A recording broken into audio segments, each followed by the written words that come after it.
Hello everyone, it's Grumpy. Welcome back to another tutorial for Feed the Beast. Today we're going to be covering a much requested topic. We're going to cover the fusion reactor. Now I'm going to cover the Feed the Beast beta version of the fusion reactor. On the newer version of Greg's Tech, it's not out yet on Feed the Beast. On the newer version, the rest it's slightly different, the way you got to hook it up and stuff, but the newer version generates a lot more electricity. I plan on upgrading to probably the other one, because if you plan on messing with fusion reactors, I'd recommend going to the other version. So let's go ahead and go over everything. I'm going to try to be as comprehensive. I don't want you to watch part of this video and have a bunch of questions and end up having to search the internet to figure out what I left out. If I do leave something out, it's a very long subject. It's going to be about a 30-minute video, so ask me in the comments and I'll be more than happy to answer, because most likely I just left it out. But anyway, we're going to go over how to use it and how to make fuel and everything. So let's go ahead and get started. First thing you're going to need is 8 pieces of iridium, and there's a couple of 3 ways to get that. The first thing is just by mining. If you go mining a couple hours a day, in about a week you'll probably find one or two or maybe 3 pieces of iridium ore. That's a very slow way, but if you like mining, that is the way. The way I did it, I've got 8 pieces. I did it by quarrying. If you set up a quarry and run it 24 hours a day, 7 days a week, and move it every time it hits bedrock, you'll get the iridium probably within about a week. That's about how long it took me. The third way, this is a viewer suggested this, get a jet pack and fly around the nether. Iridium sticks out like a sore thumb in the nether, sort of. It's a gray block and it looks like silver ore, so if you see a block in netherrack all by itself, nothing else around, is probably iridium ore, or maybe diamonds. Either way, you're jackpot. Who doesn't like diamonds? But anyway, he suggests just flying around the nether and just scanning the ground and looking around. If you see one block, gray block all by itself, there's a good chance that's iridium ore. Now when you find it, you want to use something with silk touch. So you want to use a silk touch pick, or you want to use a rock cutter. It's an electric tool. You can look it up in the recipe book, but basically what it does, allows you to recover the block. So instead of, like, say, recovering this right here, you recover the actual block it came from. If you macerate that, you'll get 2 pieces of iridium ore instead of 1. And he said it'd take him about an hour or 2 to find 7 or 8 pieces of iridium ore. You may give that technique a try. If that doesn't work out for you, just do it like I did in quarry. So that's how you get iridium fuel, or iridium ore. Now the reason you want to get 8 pieces is so that you can build a matter fabricator. The matter fabricator takes 8 pieces to make it.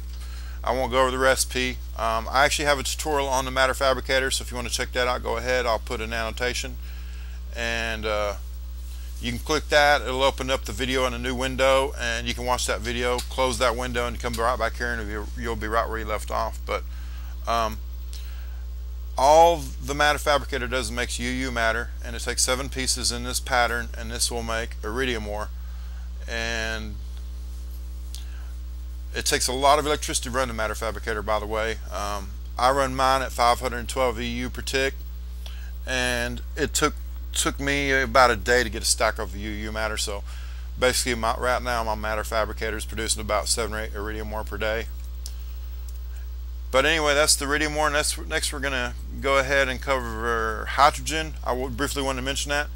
You make the fuel to run the fusion reactor out of hydrogen. So if you run into any hydrogen cells, you make it with a bauxite ore. You macerate bauxite ore, you get bauxite dust, you put that in an industrial centrifuge, and one of the byproducts is hydrogen cells.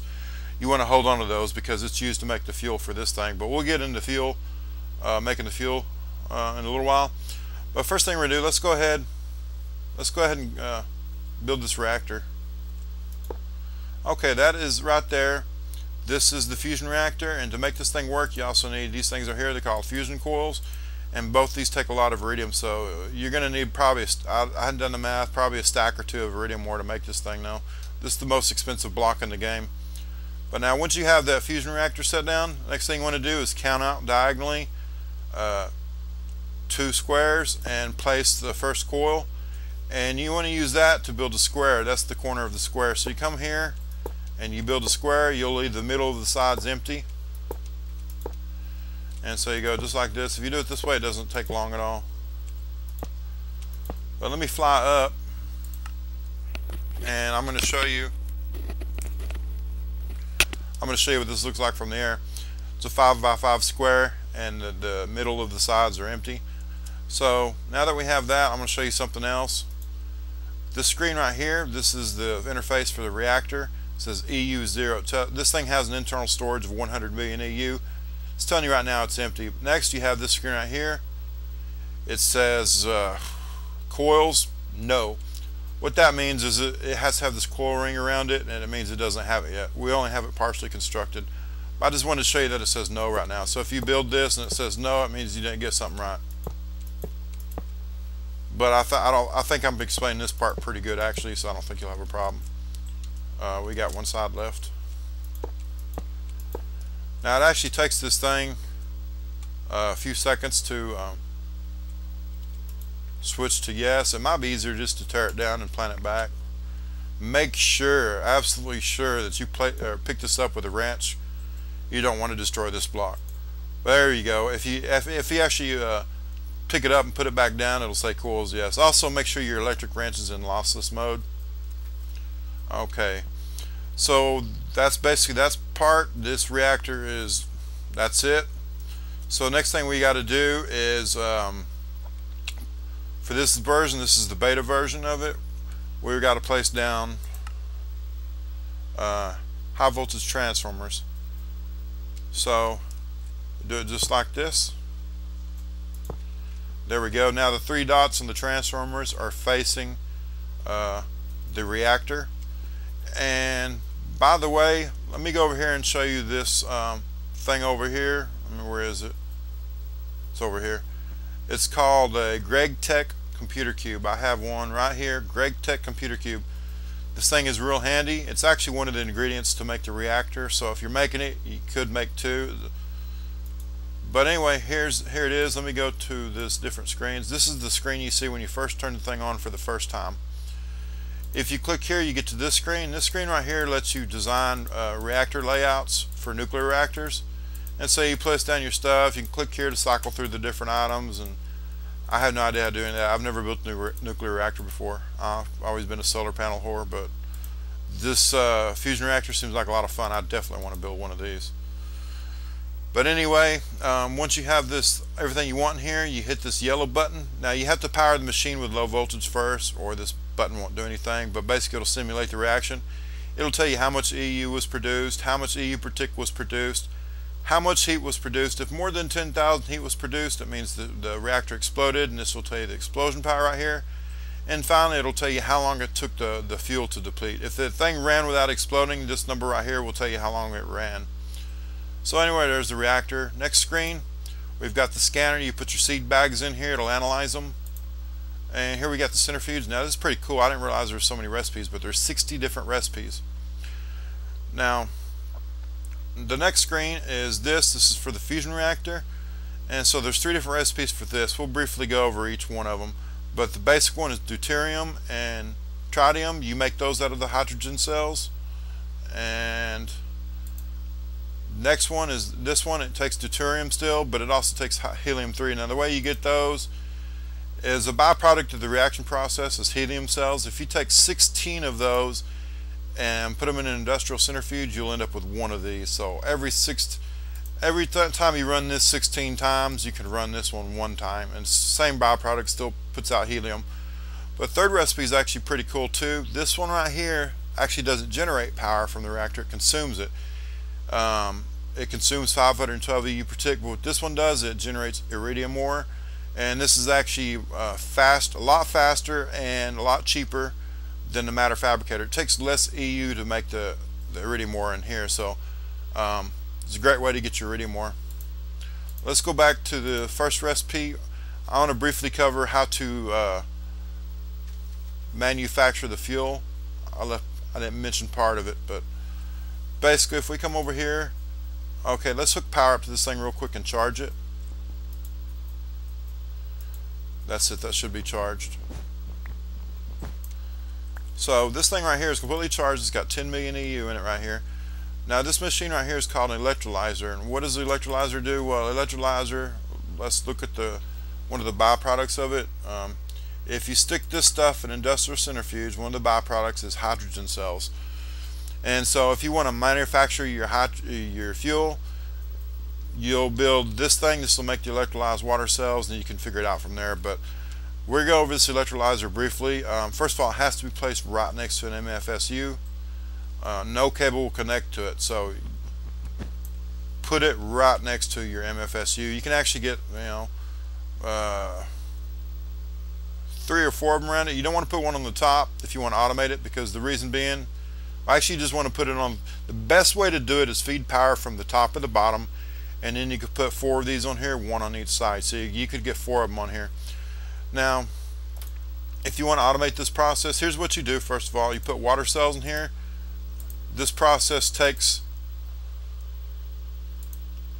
I'm not sure what happened there. Okay, this process takes 30 seconds, but after 30 seconds it's going to generate an electrolyzed water cell. So you're basically going to build like about 30 of these things to make sure this reactor is running all the time. To generate this fuel, you'll have to build about 30 of these. But anyway, here's what I wanted to show you. I'm not sure if I have to have that in there. It looks like I do, so let's put that back in there. Yeah, okay. Well, I want to show you, I want to let this thing get done, or let it finish. Okay, that just created the electrolyzed water cell. Now if I want to automate this, all the sides and the top connect to the left slot, and the bottom slot, I'm sorry, the bottom of the machine connects to this slot. So basically you'll have a pipe pumping stuff into a side or the top, and you'll have a redstone engine, the wooden pipe sucking the electrolyzed water cells out of it. But anyway, that's how you make the electrolyzed water. So you're going to basically build a factory around this thing just to make the fuel and everything. So it's pretty cool. It's fun. I love automation. I love IndustrialCraft. So this thing is awesome. But let's see what we're going to cover next. Let's go back to the fusion reactor. Now, I don't remember if I mentioned this, but this thing has to be primed. You have to feed power into it before it can actually make power. If we look at it now, it's not running, and in fact, if I stick fuel in it like that, it's still not running. So how do we get it to start up? Well, you have to have 40 million EU stored in it before you can even start it up. So how do we do that? Well, I have one set up over here somewhere. Here we go. This one right here is storing 71 million EU right now. Let me put some fuel in here. Well, actually, first of all, let me show you this. There's 2 different sides on the machine. One's this side and the opposite side. They have 3 dots. That's where you hook your power up to. And over here on this side and this side, that's the input to prime it. So let's go back to the one we built over here. I need to cover this a little better. Now you see we got the fusion reactor here. The fusion reactor puts out 4,096 EU per tick, and a high voltage transformer can put out 2,048. So if you want to get full power of the reactor, you're going to have to build 2 of these, 1 on each side. And once you get that built, you can just run the wire over it, over to MFSUs or whatever you want. But this is just high voltage, 512 EU per tick, and the transformer is going to put out 4 packets. So I never can place that wire right when I'm recording. But anyway, yeah, you put your MFSUs down here, and they're going to fill up. But you don't necessarily have to put MFSUs. Anything runs off high voltage, you can run this straight to it. Like, you might just want to run this straight to a matter fabricator. They run off 512 EU. So what you can actually do is just probably do this right here. There we go, and that's going to top both transformers out. So you're going to have 8 packets of energy going down this wire. This wire will get 4,096 total EU every tick, and you can just feed that into a matter fabricator. So let's go over here and show you how to prime one. Basically, you got to run power into the side of it. Now I have a massive solar farm over here. I cheated all this stuff in. I'm just in a test world, but basically this thing will charge it up pretty quick. But you're going to have to hook power up to this thing. So this is all coming off the solar farm. And by the way, I don't know if I mentioned this, but you could put blocks on top of the coil. It won't interact with the coil or mess it up. But if we were to click on this now, You can see that it's charging up. It's charging pretty quick too. Ooh, I need to get out of creative mode. Glad I didn't click the reactor. Okay, so now let me show you, once you have over 40 million EU in here, you can start it up. So the way you do that is you just put your fuel cells in there, and that instantly consumed 40 million EU. So you instantly lost it. It went off into Never Never Land. So if you can avoid it, you do not want to let this reactor shut down, because if this reactor shuts down, you've got to start it back up. And every time, like if I was to pull that out right now, and once this reaction gets finished, the reactor will shut down. You see that yellow right there? That's that little symbol, like a sun. That's telling you the reactor's going. Watch this. The reactor just shut off. If we put this back in here, nothing happens because there's not 40 million EU in there. So luckily we have almost that right in there right now. So let's go and stick that back in there. And once it's at 40, there we go. Now we can put the cells back in there. Fires up again. Once again, it consumed 40 million EU. So that's how you energize it. This over here was how you got the power out of it. You can play around with it, but just remember it puts out high voltage, and you do whatever you want with it, but that's it. The way I got it set up here, you got 4096 EU. So what are we going to cover next? Let's look at my notes and see if I got everything. We covered priming it. We covered the electrolyzer and how to make the fuel, constructing it, build the ring. So I guess that's it. Well, I got a couple more things. One, I'm going to show you how to automate the reactor. Now I showed you how to automate this. Now let me show you how to automate the reactor. I got a reactor over here that's partially automated. Well, basically I'm going to show you where all the inputs and outputs are. Okay, now if you look at the reactor, it has 3 slots, a top, a bottom, and a side. To feed stuff into the top, you got to put a pipe on the top of the machine. To feed stuff in the bottom, you got to put a pipe on the bottom of the machine, and to get stuff out of the side, you got to put a pipe on the side. So I have that. Here's the pipe on the top. Now for some reason this wire is missing. I guess it just disappeared, I don't know, but this is the pipe that is supposed to be pulling stuff out. It pulls out these helium cells, because this machine will stop if you get 64 helium cells in here, and then you got to restart it and all that. So this is where I pull it out. Now let me show you where I put it in. I put it in right here, so you can see these cells circulating around. What happens is I've got a redstone engine with a wooden pipe. So I put all my fuel in here, because basically it takes 12.5 seconds to consume a pair of cells. And so I don't know how long it's going to take, 5 or 10 or 15 or 20 minutes, but it's going to go through a whole stack of these things. And so what I want to do is make a bunch of fuel. Well, once it's all automated, it'll all be automated, but I'm just showing you now how to feed it in here. But this redstone engine's pulling the cells out. They go inside there. If it's full, they automatically circle back around. Now if you're coming from Tech-It, you know that machines used to throw blocks out on the ground. If it was full, it doesn't do that anymore. So these things just keep circulating. Every time one of these cells drains out, it'll fill back up. So anyway, this is the top. It's feeding in red cells, and at the bottom we have the same thing, same setup. Have a loop. Chest. I'm out of the deuterium cells right now, but if they were in there, they'd be circulating around there, feeding into the bottom. So that's how you automate it, this fuel cells. So this would be very fun to make a factory out of this thing, just to make the cells and all that. Basically, I guess all you're going to have to build is some empty cells, and the rest is all going to be automation. Just I don't know. You can figure it out. It's not hard. It'd be kind of fun. But anyway, finally, we covered the beta version. Now I want to cover the newer version. So I don't know when it's coming out. I'm guessing when the next version of Feed the Beast comes out, whenever they add Red Power 2, perhaps this will be in here. But the newer fusion reactor is much more powerful. The newer version, here's the difference. One is the fuel lasts much longer. It's not going to burn up cells every 12.5 seconds. Secondly, this thing puts out a lot more power. It puts out 100,000 EU packets. That's the size of the packet, so that's a massive size packet. There's not too much in the game that can handle that. So here's how you hook the power up to it. Use this stuff right here. Let me get these blocks ready. You need super condensators, and you need superconductive wire. So this is what they look like in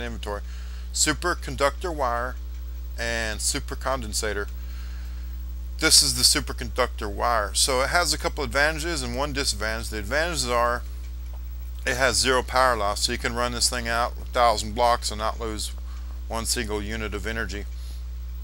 The second advantage is it can handle these extreme voltages, so it can handle like 100,000 K packets and all that. Now here's one thing to note about it. Normally on wire you tear it down with a drill. With this you have to use the wrench. If you just try to do that, let me do this, the block is gone forever. So regular wire, once again, use a pick or drill. This stuff you want to make sure and use a wrench. And the drawback to this wire, by the way, was that it takes iridium ore to make it, so it's very, very expensive wire. Okay, so now this is actually not the newer version of the Reactor, but let's pretend it is. So let's pretend like this thing's putting out 100,000 EU per tick. So we have packets traveling down here at 100,000 EU per tick. Now I didn't have to make this wire this long, honestly. I just got crazy because I was in creative mode, but it's kind of a waste. But anyway, let me show you the next step. I'm going to show you how to set this up. Now we want to be able to get this power. No machinery can handle this, so we have to use a transformer to downgrade it. This transformer that knocks this down is called a supercondensator. It's just like this. Now this thing right here knocks the voltage down to 8,048, I was told. But the next step you want to do is place down an HV transformer, just like this. Not just like that. Just see if I can do it this time.